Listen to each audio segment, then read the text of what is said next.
Hello, everybody. Welcome to Debut Spotlight on A Mighty Blaze. The blaze was sparked in 2020 when COVID-19 extinguished the traditional in-person book tour. Our New York Times bestselling authors and co-founders, Jenna Blum and Caroline Levitt, joined forces to promote new books coming out. I'm ANDI RAND. I'm a Facebook director at The Blaze, as well as a writer myself. And today we have the debut author, Myriam Lacroix, who was born in Montreal to a Quebecois mother and Moroccan father, lives in Vancouver, and has a BFA in creative writing from the University of British Columbia and an MFA from Syracuse University. And she also won an award that I think is very cool from the New York Public Humanities Fellowship for creating Outfront, an LGBTQ plus writing group whose goal was to expand the possibilities of queer writing. And I will say, I think How It Works Out, which is the book we are discussing today, absolutely falls into that pushing boundaries on queer writing. I really loved reading it. But hello, Myriam. How are you doing today? Hi, Andy. I'm doing very well, thank you. I'm just coming back from a trip with my mom. Awesome. So getting settled at home. Yeah.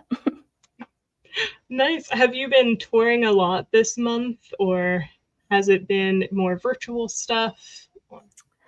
I've mostly done local things this month. I did an event with the Vancouver Writers Fest. I had a really incredible book launch, actually, where I asked some of my favorite drag performers to play the roles of Myriam and Allison in the book, and we did this like theatrical reading where they would like burst into like a drag performance at some point in the text. It was just so fun. But this in June, I'll be doing a bit more traveling. I'll be going to Boston. I'll be reading at the Center for Fiction in New York, and I'll have another small book launch in Montreal, which is where I'm from. So. Yeah, that is very cool. That also sounds like an amazing book launch. I've never heard of one like that before, and that sounds really fun to attend. And How It Works Out, to explain why Myriam and Allison, they're the main characters, but not just the main characters, because their story is told several different times in several ways throughout this book. It's a bunch of kind of alternate universes, AUs, if you grew up on fan fiction like I did, about Myriam and Allison and their relationship in several different ways. And it's such a fascinating premise. When I first heard about it, I thought it was going to be a little more cutesy, I guess, and fan fiction-y than it actually is, which I don't say to insult any cutesy or fan fiction-y books, which I also love. But how did you kind of come into this very unique idea of writing this novel? Yeah, good question.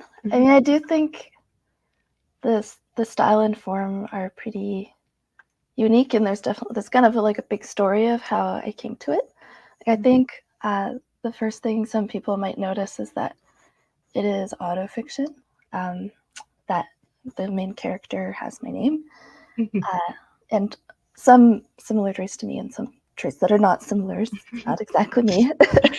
But I started writing that way when I was in my early 20s. And I think the kind of like embarrassing part about it is I didn't know autofiction even existed. So I kind of like thought I was super smart and had invented it myself. But then as a result of that, I also kind of did it wrong. Like, I didn't know that in the tradition of autofiction, people, write things that are very close to their life, and that it's like kind of this Knausgaard kind of like extreme realism is kind of more the tradition. And instead, I went more like the big fish, tall tales kind of direction. And how that came about was that I started writing this way maybe in like 2011, 2012. And at that time, Instagram was becoming very popular. And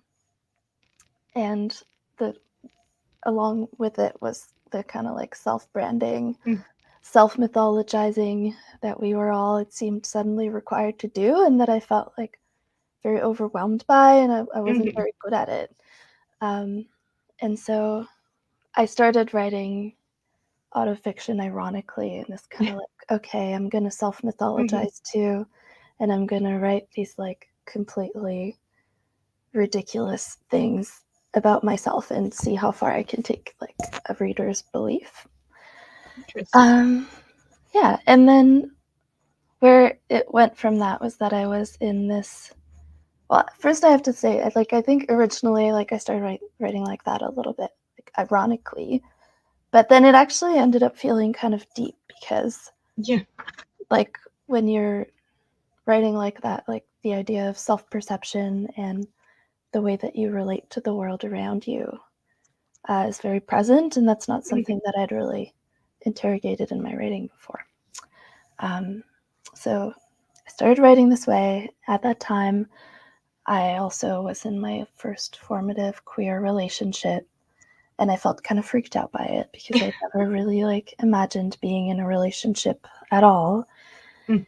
And to deal with that, I started writing this list of like possible outcomes to the relationship, and they were kind of these like short microfictions, like little prose poems Mhm. um, that I worked on for a while and then kind of stopped working on because well, it turns out the relationship did not go in the direction that I had anticipated in those early possibilities. They were very like dreamy and romantic, and the relationship took a turn for the worst, and so did my mental health, and so I didn't write for a very long time. Um, until years later, I finally ended the relationship. Remembered I wanted to be a writer, was wanting to apply to MFAs, um, and at that point, I was like, oh my God, what's the last thing that I wrote? And I saw all of these possibilities, and I was still at that time like really questioning how dark things had gotten for me um, during that relationship and how I could have started like with all these beautiful hopes and dreams and where it had actually ended up. And so it just felt intuitive to start developing each of these possibilities and blowing them up and eventually adding to them so that it wasn't just the early dreamy outcomes, but a bit more reflective of the possibilities that it were like that reflected more what had actually happened. Mhm. Yeah, that is very interesting because I knew obviously that Myriam was Myriam, which, and it was funny reading it. I was very interested, but also, and maybe you've heard this, I saw an interview where you touched on this a little about how you felt more fine being a little less charitable to Myriam because it is Mm-hmm. autofiction. Yeah. And it was something where I was almost like, I feel like you're being a little hard on yourself.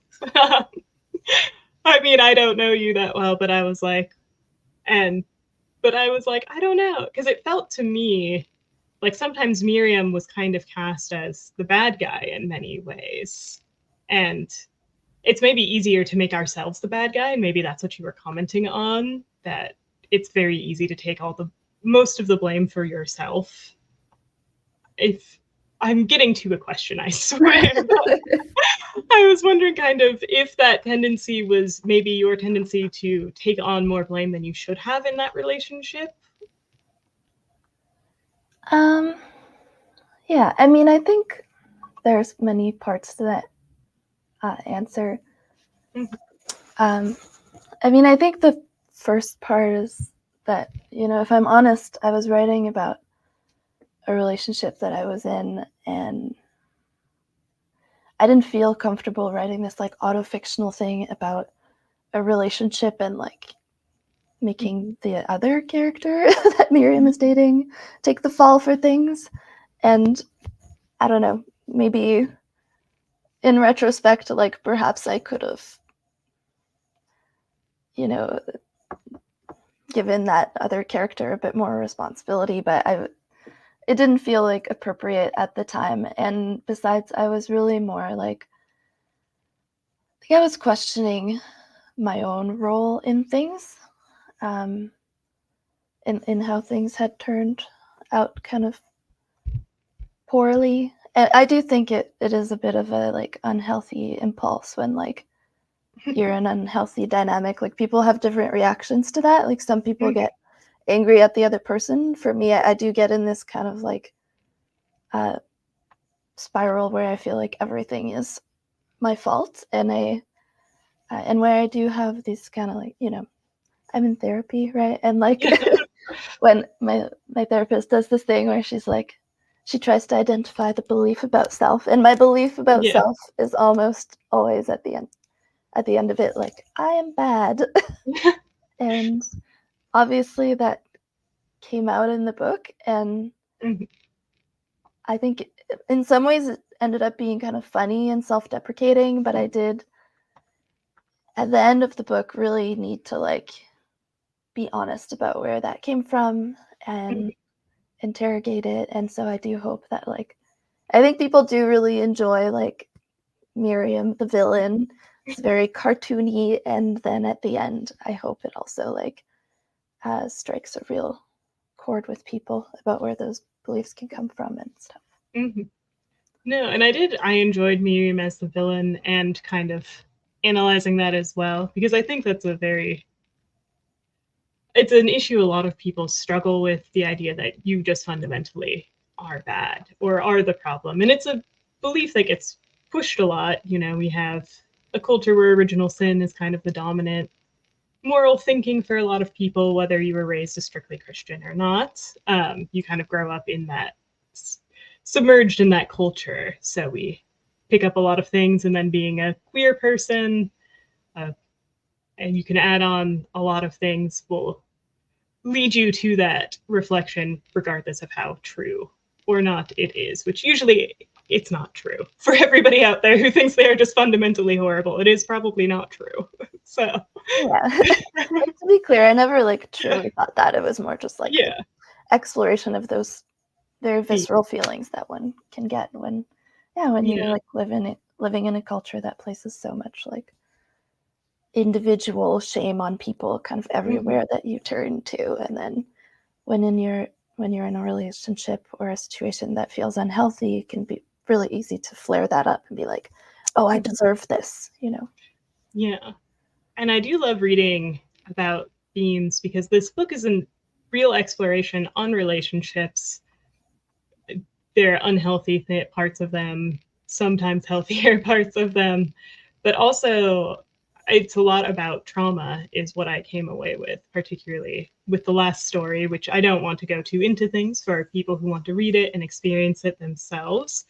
But I really loved that it really came around to focusing more on the sort of traumatic cycles we end up in that the book itself is kind of reflective of cycles, because it is about one relationship in a million different cycles, if what I'm saying makes sense, and hopefully is somewhat what you were trying to get at. Yeah, no, definitely. I think, and it was definitely something that I was going through in real life and while writing it, like trying to figure out the cycle and trying to like push at it in all these different ways to see like where the way out was and where the answer was. Because you know, I did have a lot of mental illness when I was in that relationship and afterwards when I was writing the book, and like in my brain it felt like everything was on a super tight loop, moving really really fast all the time. And it was, yeah, like I'm still working on getting out of that, and I have made some progress, but it's very hard when you're stuck in those mental loops. And so I think that definitely came out through the form of the book. Yeah, and I really loved reading that, and reading a book that felt kind of emblematic of those mental loops we can get trapped in, particularly with relationships when they go wrong, when we think, maybe if I'd done it this way, or maybe if I'd been this, or if I'd been that, it would have been different. But, you know, by the point you're thinking that, it's too late. Nothing else could have happened but what happened. Yeah. But was getting this book published, was that a struggle with it being so unique? Or do you think being so unique helped publishers get some interest in it? Yeah, I don't think it helped. That's the real answer. I mean, yeah, when I was writing the book, I was, I'm aware. I'm aware of what I'm writing, and I like literature that's like weird and experimental. And so, of course, that's what I have to write. But I also love a book that knows the craft of fiction very well and that I can't put down. And I love like a perfect line, a perfect sentence, And so I was really trying to do all those things at once. Like I was like, okay, if I'm doing this weird thing, I have to have like so much. I have to be so careful with the craft and have so much narrative momentum that it doesn't feel like, oh, it's this like experimental thing that I have to slog through. It has to like really pull you in, and like it has to shine so bright on the line level, because just, if it didn't do that, I don't think that I would have gotten it published. And thankfully, I found people who are like not like to publish it with, who were willing to take some risk with it. It did turn some people off. Like it was a bit discouraging. I did get some answers from like big important people who were like, this is my favorite thing that I've read in a super long time, but I can't publish it. Which was like heartbreaking. Yeah. But the right people found it who were willing to take a chance on it, and I hope it's paying off for them. Yeah, that's always, because I do love weird experimental things. I even love the ones that might feel to other people like a slog. I know I'm that type of person. I'm like that with films, wherein people are like, this film was so weird and boring and I didn't understand it, and I immediately watch it. Yeah, I like that stuff too. Yes.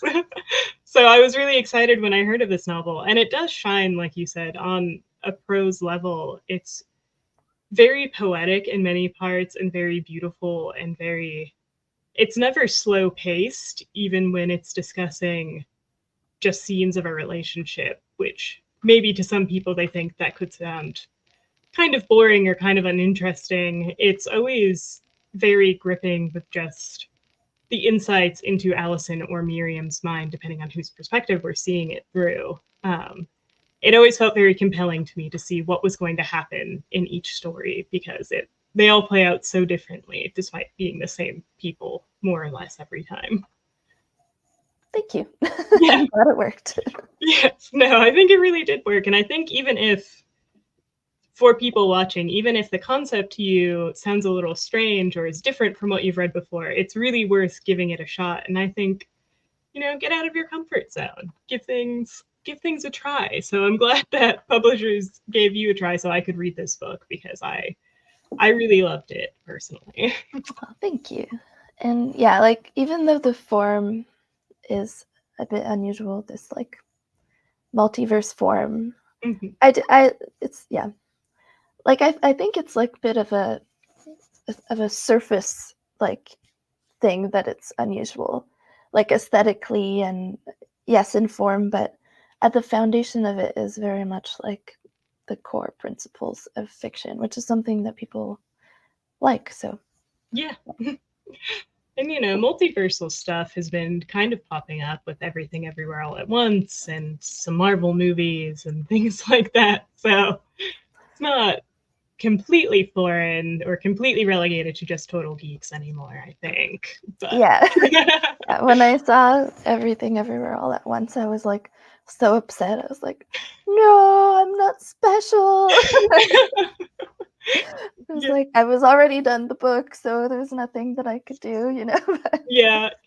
No, it's always so crazy when you're like writing something or working on something and then you see something, which I wouldn't call your book incredibly similar to Everything Everywhere All at Once. They both just use multiversal concepts to explore relationships and trauma. But it is always crazy when you see that and you're like, no. Now everybody's going to think I, went from there when I started from my own place. Yeah. I mean, I guess we're all connected in some way because when Yeah. I started writing this book, I was like, this is so unique. No one else could have done it. And then even the autofiction thing, I started noticing like a trend of, do you know like Mae Martin's Feel Good? Mhm. Which is like very much like an autofiction about a queer relationship. And there were like several TV shows similar to that came out around that time that were all weirdly by like comedians that talked about one of their relationships, but like were their own character but fictionalized it. And I was like, oh man. I mean, good thing I feel strongly about the book on an Mhm. artistic level. I'm not too threatened. But Yeah, and I don't think you should be because one, I think there's particularly for queer people and there's been so few stories throughout the ages. We should just get as many as possible in now that we can. yeah, I totally. think there can never be enough because we went so long with them not being allowed to be told, Yes. which is why I love seeing so many things like this. There are always things that I feel I can really connect with as a bisexual person myself who's been in relationships that have been less than ideal. And I also love reading about relationships between two women that are less than ideal, which I know sounds weird. Like, oh, you want to see queer relationships and you want to see them be bad. But I do, because Of course. Yeah. it's not perfect all the time. And I want to see things that represent reality, um, not Yeah. just the nice parts, although I want to see the nice parts too. Yeah, of course. And I think it's like, yeah, like it did feel like it was a bit risk taking to even do that.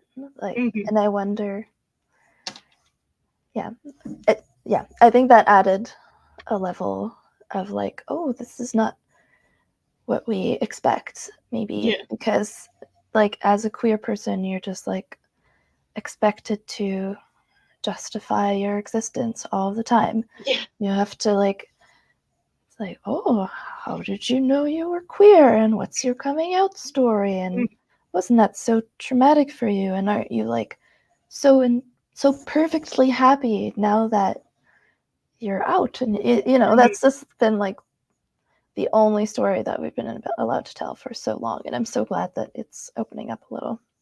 Yeah. It reminds me kind of from the director Anthony Minghella, who created The Talented Mr. Ripley. He's a gay man, and he got some pushback from people about that film that has a gay man in a rather villainous role, or a Mm, man who you could assume to be gay. It's never explicitly stated. right. And they were like, don't you feel you're doing a bad thing for the LGBT community by making a gay character be bad? And he was like, if I have to only write gay people who are perfect and nice all the time, that's just another kind of tyranny. And I really agree with that.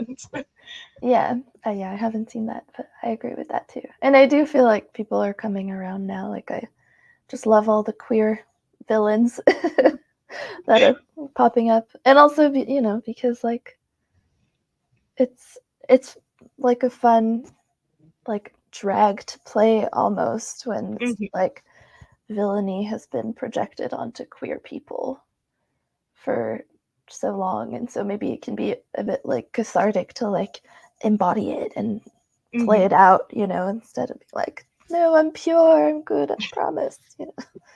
Yeah, because the playing I'm pure, I'm good, I promise I'm just as pure and good as straight people at the end of the day Yeah. becomes exhausting because you're a complex human being who probably does bad things and maybe regrets them and screws up, and it's exhausting to not be able to be a full human being because of all the bullshit that gets projected onto queer people. Well said. Yes.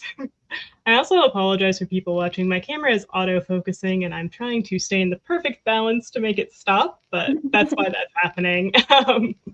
I just wanted to address it. I do notice it. I can't stop it at this moment. So it'll just be a fun fun little thing that's going on. It makes you look a bit ethereal. I like it. Yes, I'm flickering in and out of reality as this goes on. I did find it I also found it interesting that one of the stories, well, two of them sort of, they touch on the kind of what I call the rise of like queer cannibalism in storytelling, um, which I'm not sure where exactly that got kicked off from, but I've noticed it. It's not exclusively to queer stories. Cannibalism as eroticism is something that has existed for a really, really long time. But I've noticed a rise in particularly queer people's writing. And were you trying to make a commentary on that trope, or are you just personally a fan of it? I mean, again, it's one of those things. I've just been working on this book for so long. And, you know, the cannibalism chapter is the second chapter. It's one of the first things that I wrote, like, I don't even know how long ago now, like 6 or 7 years ago. And it just didn't feel like as much of a thing back then. Yeah, that's what happens when you spend years like fine-tuning your book and then everything's a thing already.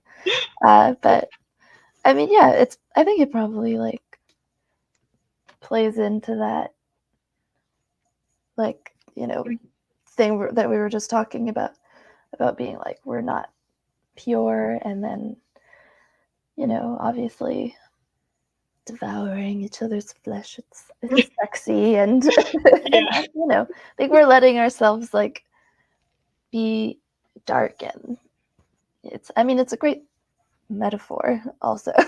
It's not, you know, I think in how it works out, it's not only a metaphor, it's also like a physical thing that's happening, but it works on many levels. Yeah.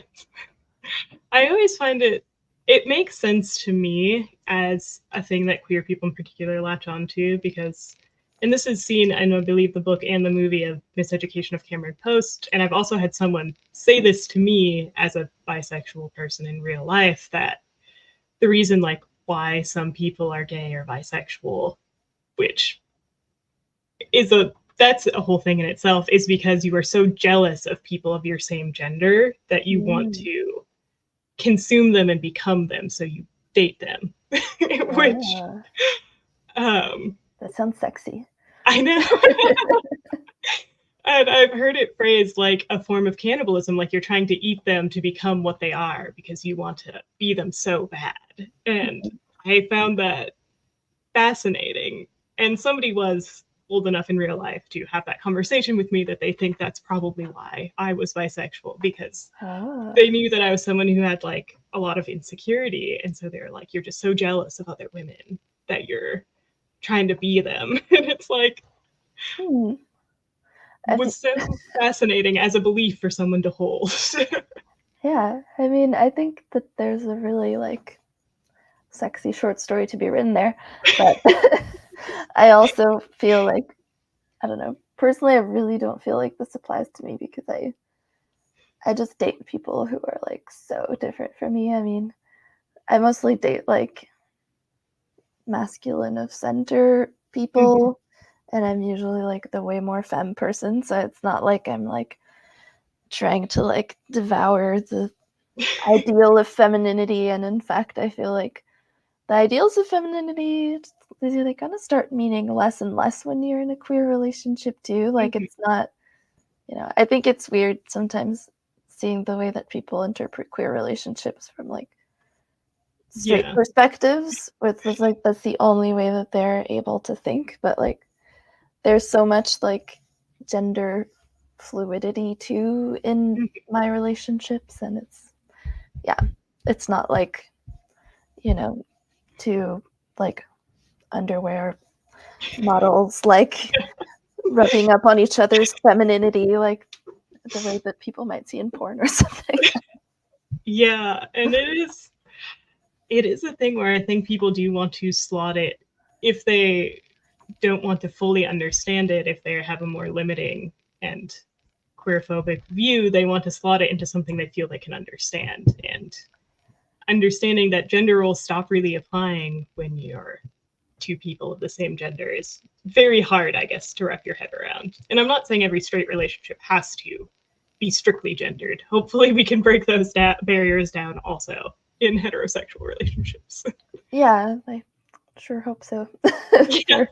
for for people in hetero relationships. But yeah, I mean, I Yeah. think it's like it's so hard to take like misogyny out of the way that people see like specifically to women like Mhm. dating and yeah, the kind of like yeah, straight objectification that people see like women with is like yeah, I don't know.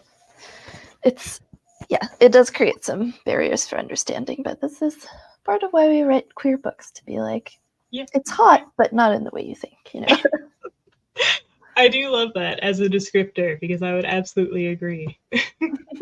And I love that part of your book that is very realistic, um, and hot, but not in the way you think of reading a book about two women, maybe. That it's the parts that are sexy, particularly as somebody who is queer and kind of femme leaning, are maybe not the parts that are sexy to everybody else, where it's or not the parts you expect. Like it's very much people expect to come in with like queer women feel the same way as straight men feel about women, which is Yeah. usually not the experience that I've had or that I most of the queer women I know have at all. No, yeah. It's like and it is so weird to have that projected Mhm. onto you, especially by like straight men sometimes who are like trying to like Yeah. objectify women with you Yeah. and you're just like you don't understand like what I find really hot is this person's like little nose twitch and glasses and like Yeah. I'm not going to be sleazy with you right now. Yes, that's always the interesting thing. It's like I know it's come from a place of like, oh, I'll bond with you over this, but it's always like I don't think no, we're not talking about the same thing here. Yeah. Um, Which parts of the book did you find hot? no, I just loved I mean, I loved the cannibalism parts, but I also it's hard when it's a relationship that is toxic, but I also loved just the ways that they kind of came to the things they noticed about each other were the things that I tend to find hot in women, where it's not like the super obvious things, but it's the way they particularly dress, the way they ornament themselves, or like the way you're moving through a space. Or Yeah. there's one where this was not about Myriam, but Allison reflecting on another musician and the way they like are in the moment and playing and her own inability to be in the moment, which is something I did relate to as somebody who's possibly never once been in the moment. um, but that you find those things very attractive rather than maybe the obvious things like having hair or the way they style their hair or like things like that, if that makes any sense. I hope Yeah. I conveyed that at all. Yeah, no, that's beautiful. Yeah. um, and that's the thing I usually love about women in real life as well is kind of weirder, more subtle things that are very deliberate choices that I can see that I enjoy seeing on them. Same. Yes. And one thing I was also wondering is it kind of with the autofiction, this was obviously a very intentional choice on your part, but has it been weird having everybody kind of read about you, even though this isn't as literally about you as many autofiction stories are? Um, yeah, I mean, I think I, it's not weird having people read the book because everything that I put in there was intentional and I felt good about it as a Mhm. project. I think it's a bit weirder, like maybe in like contexts like these sometimes, like being interviewed about it and people are like trying to figure out like what's real and what's not Mm. real. But at the same time, I kind of did that on purpose, you know, like Mhm. that was also an intentional, you know, I think, yeah, I think it can Yeah. be a bit captivating, like, and one of the fun things about autofiction is like when you're reading fiction, the authors being like, no, none of this happened. It's completely fictional. And then if you're reading autofiction, you'd be like, where's the juicy truth in that? And so it was intentional. And I think it also comes like I kind of think of it as like the literary version of like, I don't want to like compare myself to Frida Kahlo, but like as like as a concept, you know, the like surreal self-portrait thing, I find like artistically compelling, and it was fun to try to do that like in a literary context. Yeah, and I love things like that. I also have a different relationship to the truth when it comes to storytelling, where I'm like, everything is both true and not true at the same time. Sometimes things are very emotionally true, even if they're not literally true. Yeah. Yes, and that's how I've very much described when people are like, so what's true? What happened? I'm like, there's a lot of emotional truth. Okay. Yes. And I don't write based off myself. I'm not an autofiction person. That's actually somewhat of a lie. I'm writing a play that's somewhat autofiction now that I think about it. I just wasn't framing it in that way. But where it's like, I know a lot of my writing comes from things that are emotionally true in my life, but the events I'm writing are not literally true in my life. And I think that's where a lot of writing comes from, regardless of what we call it. Yeah, exactly. Like I think, like you said, so much fiction is kind of autofiction, and I thought it was interesting to like just say that, you know, instead of having it be a subtext. But it also can be harder to like put yourself on the line as a character in the book, and I totally understand also why people like, I think in some ways I'm like, I think it would be like a lot easier to go really deep into things if the character wasn't named after me, and like and not that I don't, like I do, but it's like it's quite challenging and requires me to put like all my like self-consciousness and pride and self-perception stuff aside to be like, okay, I'm just doing this project and I'm going to be raw and true, even though it's like very vulnerable. I think that always ends up amazing when it works out, because you can have people read it and then connect with that truth and vulnerability there and feel part of themselves being seen in that you kind of end up telling a lot of people's story by telling your own personal stories. Yeah, I think that's what I found interesting about the project too, was like the challenge of being that raw and vulnerable. I think it like creates a connection between the writer and the reader that otherwise wouldn't exist if you're just like, you know, keeping the reader at an arm's length by like not telling them what feels true to you or whatever. Like, yeah, it feels intimate. Like I feel like some reviews have been like, this feels like voyeuristic, and like I'm not sure I'm supposed to actually be reading this, and isn't that like a fun feeling kind of? Yeah, I guess I didn't think of it as voyeuristic. Maybe that's a bad sign on my part, that I was like, this is fine. Yeah. Maybe I'm too invasive. I am a nosy person. I do know that. It is also fine, and I promise it's not like my journal entry. It's a very intentional piece of fiction. So. Yes. And I love reading experimental, exciting fiction like this, which is why I really was excited to have you on here and get to talk to you about it, and why I think everybody listening to this now, in the future, in the past somehow, should absolutely pick up How It Works Out, which I have a link to in the comments, so you can easily find it and grab it. I also wanted to know, are you planning a second novel anytime soon, or are you just like, this one just came out, I'll think about that later? Yeah. Oh, you know, I feel like I should have like thought of an answer to this, because I feel like I've just been like yeah, this is my new novel and this is everything about it. And then my friends came to my book launch. They're like, you shouldn't be doing that. Like, don't tell everyone your novel idea, because I'm like not very far into it.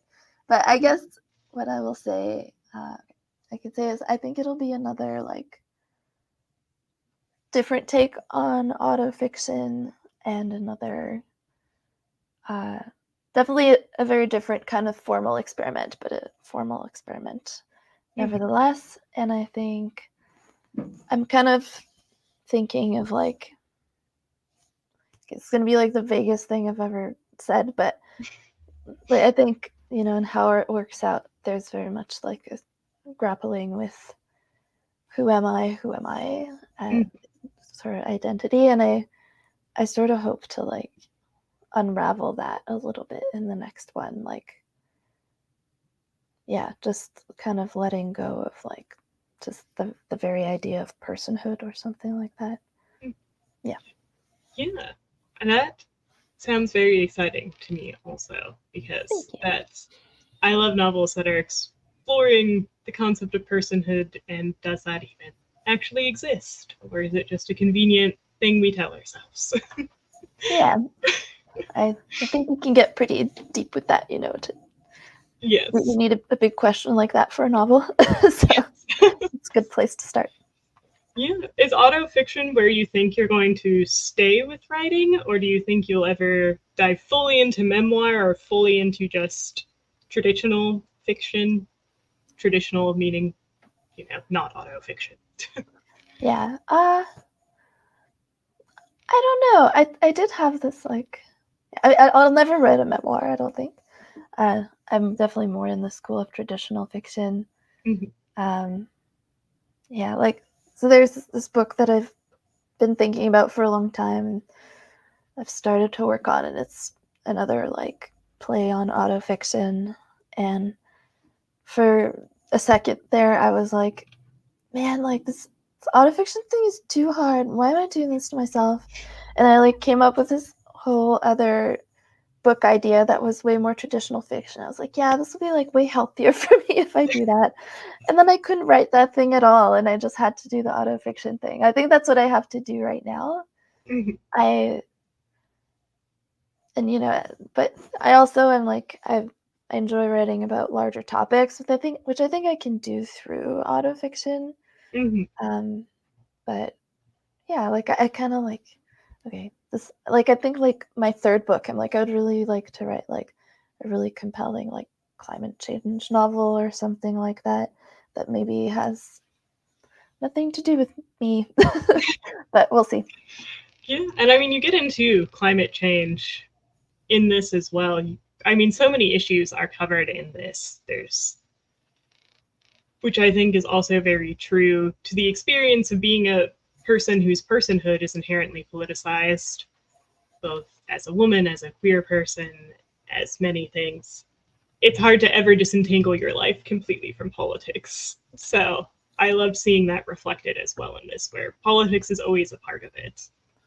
Yeah, and it can be like a bit boring to read about like issues without like the complications of actually being a person in the world, which is why I think like the autofiction thing resonates for me right now. And I really, now I feel like I need to go on exploring autofiction, because I know I've heard that term before. I studied writing in college, so hopefully I did. Um, Exposing myself as not having paid enough attention in class. But it's kind of a recent like word that's being thrown about. Yeah, we're always coming up with new things to call stuff, and I'm trying to keep on top of it all so I don't sound completely silly to everybody. But this is something I always like to ask as my second to last question, which is there anything I didn't ask you or you didn't get a chance to talk about that you wanted to talk about?